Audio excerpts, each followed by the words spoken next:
Hello everybody, Highland County Real Estate, Randy Butler here. We're at Classic Real Estate. This video topic is absolutely nothing whatsoever. Well, I guess it kind of is, because what this guy was involved in I think has something to do with everything we do. But it's going to be different. This is a man, Mr. Chuck Emery. A lot of people know him. He fixes your food out in Hoagland now. It's not Tasty Freeze anymore, but S&K Dairy Cup. S&K Dairy Cup. I've known Chuck for many, many years, since probably the mid-'70s. I used to buy ball gloves and Converse shoes, and if you was anything to do with sports in the mid-'70s, you bought something from Chuck. That's just the way it was. F&F Sporting Goods in Hillsborough. F&F Sporting Goods. There's probably several of you around that still remember that. It was a great, great store. The reason he's here, I saw a Facebook post. Chuck was in the Army and in Vietnam. And just tell a little bit how you got into, you were asked kind of to join, in a sense, Yeah. and you did. Well, I would have been asked 4 to 6 months later, but I knew that I was draft age. I had my classification, which was 1A. If you were 1A, you were due to be called at any time. And I did not want to wait. I waited. I went to the draft board to find out.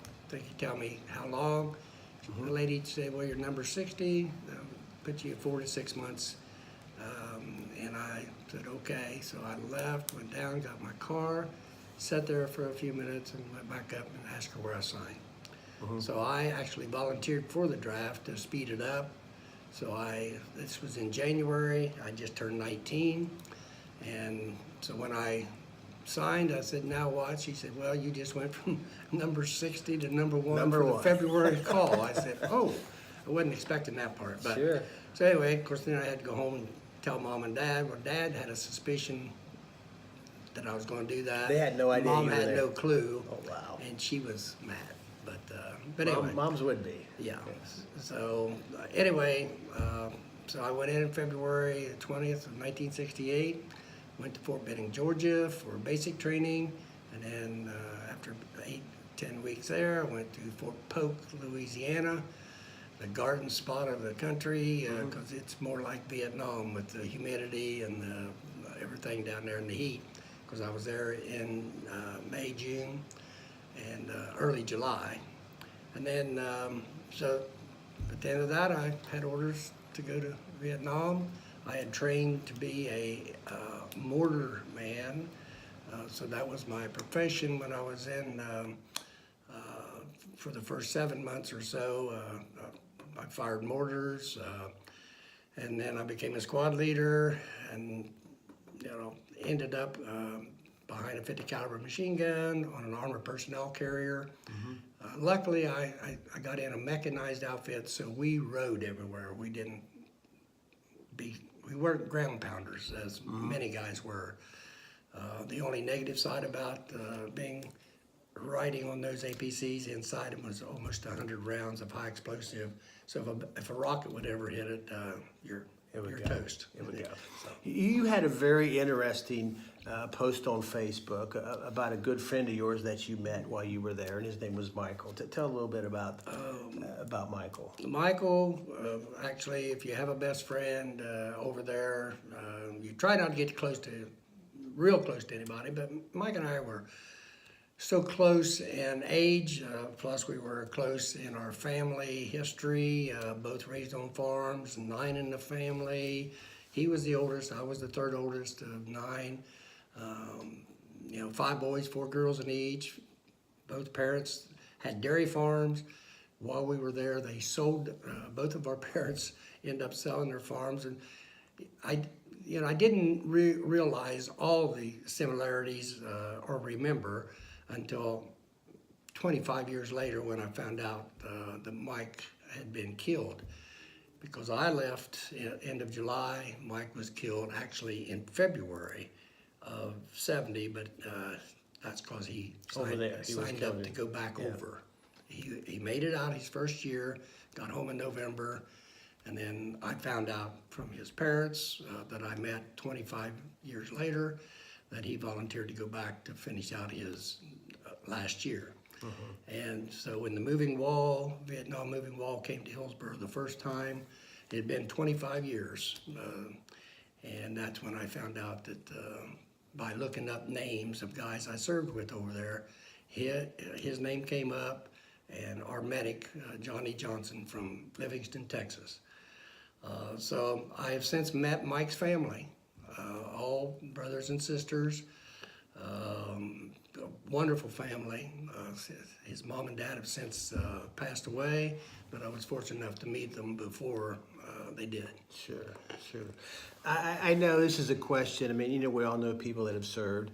And I ask this every time, and I usually always get the same answer every time. Would you do it again? Yes. Absolutely. Everybody says the same thing. I mean, I know it was tough and there was hardships and it was a bad time, but everybody, you hold that very important. That's a very important part of your life. Well, growing up, of course, my dad was World War II, Army Air Corps, and I personally always had more of an infatuation with the Army because of my dad. And then, of course, I used to watch the John Wayne movies and all Sure, those yeah. other, but Korean movies and World War II movies, I saw plenty of those. But I wasn't gung-ho. I mean, matter of fact, when we landed in Vietnam, I was scared to death.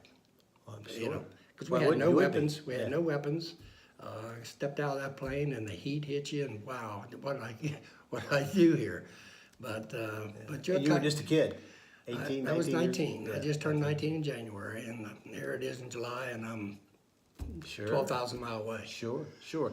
Well, I read that story on Facebook, and that was just so interesting, how a friend like that, and it's amazing how you, 50 years later, the names are still right. You don't have to think what their names were, you know. And No, we have a reunion every year, which they found me about 8 or 9 years ago, right here in Hillsboro.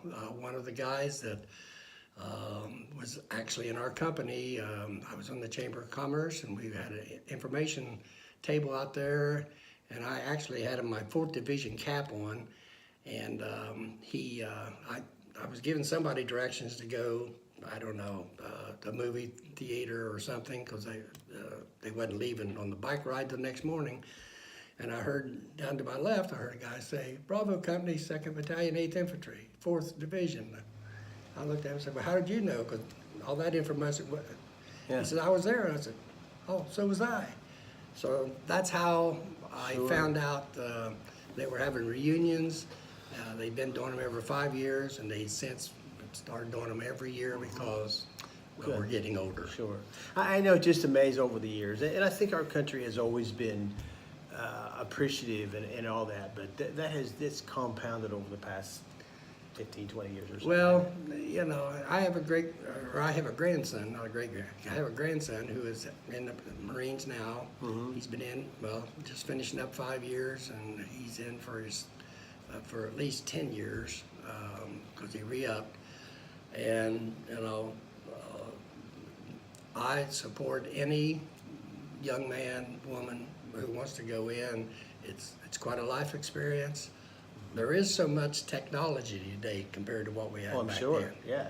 I mean, am I saying they're safer? Well, in some degrees, yes, but in some degrees, the technology on the other side has advanced too. So Sure, I don't care. You know, you're still in danger. Absolutely. Well, I can speak for, and I'm sure for whoever's watching this, I learned something. I've known you for a long time, and I didn't know any of this until just the other day when I read that thing on Facebook.